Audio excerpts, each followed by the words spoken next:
Have you ever wondered why some people seem to bend reality to their will while the rest of us struggle against the same old walls? What if the secret wasn't hustling harder or waiting for luck, but something far simpler and far more powerful, hiding inside your own mind? Today, we're diving into the man who cracked that code, Neville Goddard, and how his law of assumption actually works. This isn't fluffy, wishful thinking. It's the raw mechanism that turns your inner world into your outer one. Neville Goddard didn't start out sounding like a mystic. Born in 1905 on the sun-drenched island of Barbados, he was one of 10 kids in a busy family. At 17, he sailed to New York chasing the spotlight, becoming a dancer and performer who lit up vaudeville stages. He had that striking look. People compared him to Rudolph Valentino, and for a while, show business was his life. But something shifted. During tours in Europe, a chance conversation sparked his deep dive into the hidden powers of the mind. He walked away from the footlights and spent years studying under a mysterious teacher named Abdullah, soaking up esoteric wisdom that would change everything. That performer's skill at stepping into roles. It became the foundation for his radical idea. You don't just act like your dreams are real. You assume they already are. At its heart, the law of assumption is startlingly direct. Whatever you accept as true in your imagination, if you persist in that feeling, will eventually show up in your life. Neville put it simply, an assumption, though false at first, if held firmly, hardens into fact. It's not about forcing thoughts or chanting endlessly. It's about shifting your inner state so completely that you feel the wish fulfilled right now. Most people chase what they want from a place of lack. Neville said, flip it. Step into the version of yourself who already has it. The world outside is just a mirror of what's happening inside. Change the assumption, and the mirror changes with you. So how do you actually do this without it feeling like empty daydreaming? Neville's favorite doorway was something he called the state akin to sleep, or SATS. As you're drifting off at night, relaxed and drowsy, you imagine a short, vivid scene that implies your desire is already done. Not the whole movie, just one sensory-rich moment. Hear the congratulations, feel the relief, see the evidence. Loop it until it carries the tone of reality. He taught that this impression sinks straight into your deeper mind and starts rearranging things. Pair it with a mental diet. Catch and gently redirect any thoughts that contradict your new assumption. It sounds straightforward, but the key is persistence and genuine feeling. People who try it half-heartedly often quit too soon, missing how the outer world catches up when the inner one locks in. Neville didn't just talk theory, he lived it in ways that still surprise people today. Take his trip back to Barbados during the Great Depression. Stuck in New York with no money for passage, he imagined himself there night after night. He felt the warm air, heard his family's voices, walked the familiar streets in his mind.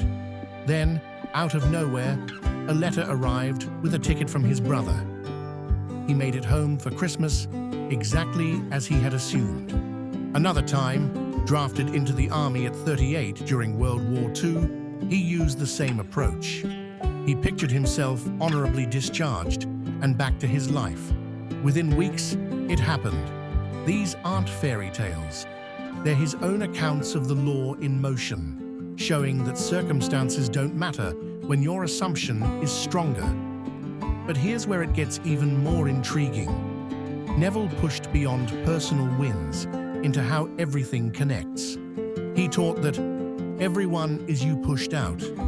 The people and situations around you reflect your dominant assumptions about yourself and the world. Change how you see them internally, and their behavior shifts. He also loved revising the past. If something painful happened, go back in imagination, rewrite it as you wish it had gone, and let that new story replace the old one. And his take on the Bible? Completely psychological. He saw it not as ancient history, but as a drama playing out in your own consciousness. Jesus as your imagination awakening, stories as maps for inner states. This layered view turns Scripture into a practical guide for anyone willing to look deeper. Of course, not everyone buys it completely, and that's part of what keeps the conversation alive. Some modern voices question whether it's too simplistic, warning that literal application can lead to ignoring real-world action or facing disappointment when results don't appear on your timeline. Reports and online discussions occasionally speculate about Neville's later years or the exact circumstances around his passing in 1972, but those remain unverified stories circulating in communities. Fans continue sharing wild success tales, while skeptics point out confirmation bias. The truth seems to sit in testing it yourself rather than debating endlessly. Neville always invited people to prove it through personal experiment instead of blind belief. Then there's what Neville called the promise, the deeper spiritual side that goes way beyond manifesting cars or relationships. After mastering the law for everyday desires, he described a series of mystical experiences revealing that you are not just using imagination, you are the divine imagination itself. He spoke of an inner awakening, a spiritual birth where you realize your true identity.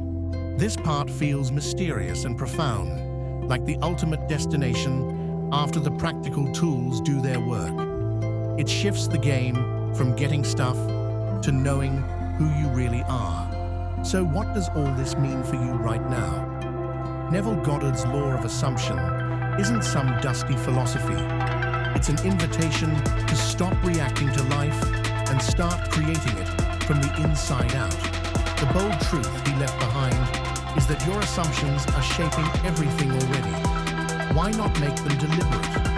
Pick one thing you deeply want, step into the feeling tonight, persist through the doubts, and watch what unfolds.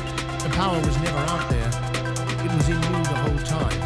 If this hits something in you, drop your own assumptions or results in the comments. I read them all. And if you're ready to test this for yourself, hit subscribe because there's so much more to explore. Your reality is waiting for a new assumption. What are you going to assume today?